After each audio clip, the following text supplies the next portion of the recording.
বন্ধুরা আমরা ফিরছি জলপাইগুড়ির ডাবগ্রাম ফুলবাড়ি বিধানসভা কেন্দ্রের ভোট কভারেজ ছেড়ে। কিন্তু আজকে আমরা চেষ্টা করেছি সকাল থেকেই, মানে এক কথায় বলতে গেলে সকাল 7টা থেকেই ভোটের সমস্ত কভারেজ আপনাদের সামনে তুলে ধরতে। কারণ আপনারা আজকে জানেন যে বিশেষ করে আজকে যে 3টি লোকসভা কেন্দ্রে যে ভোট পর্ব সম্পন্ন হলো, তাতে সবচেয়ে বেশি শিরোনামে ছিল, মানে সবার ঊর্ধ্বে শিরোনামে ছিল আজকে জলপাইগুড়ি লোকসভা কেন্দ্রের অন্তর্গত ডাবগ্রাম ফুলবাড়ি বিধানসভা কেন্দ্র। কারণ এই বিধানসভা কেন্দ্রে সকাল থেকে একের পর এক ঘটনা ঘটেছিল। যদিও মানে আজকের এই ভোটে বিশেষ করে এই জলপাইগুড়ি লোকসভা কেন্দ্রের অন্তর্গত ডাবগ্রাম ফুলবাড়ি বিধানসভা কেন্দ্রে কোনো প্রাণহানি বা রক্তপাতের ঘটনা ঘটেনি।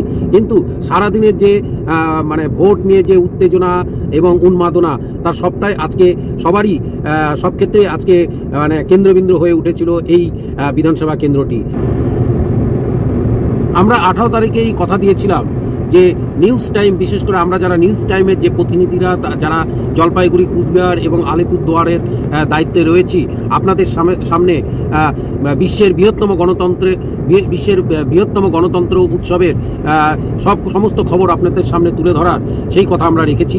এবং আমরা প্রাণপণ চেষ্টা করেছি যে আপনাদের সামনে ভোটের সমস্ত খবর তুলে ধরার, যা হয়তো যারা চোখ রেখেছিলেন তারাই একমাত্র বলতে পারবেন। সুতরাং সব মিলে বন্ধুরা, প্রতিটা ভোট যেন হয় মানুষের একদম অধিকার রক্ষার ভোট, দেশ গঠনের ভোট, এবং সেই সঙ্গে প্রত্যেকটা মানুষ যেন তাদের ভোটাধিকার প্রয়োগ করেন এবং সুস্থ এবং সেই সঙ্গে শক্তিশালী দেশ গঠনে তাদের মানে অংশদারিত্ব থাকে, এই কামনায় আমরা করি।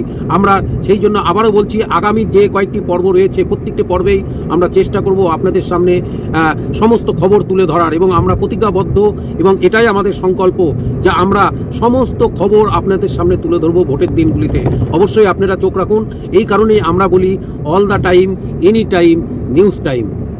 আমাদের এই প্রচেষ্টা যদি ভালো লেগে থাকে তাহলে অবশ্যই এই ধরনের ভিডিও আরও বেশি করে পেতে আমার চ্যানেলটিকে সাবস্ক্রাইব করবেন এবং সেই সঙ্গে বেল আইকনটিকে অ্যাক্টিভেট রাখুন।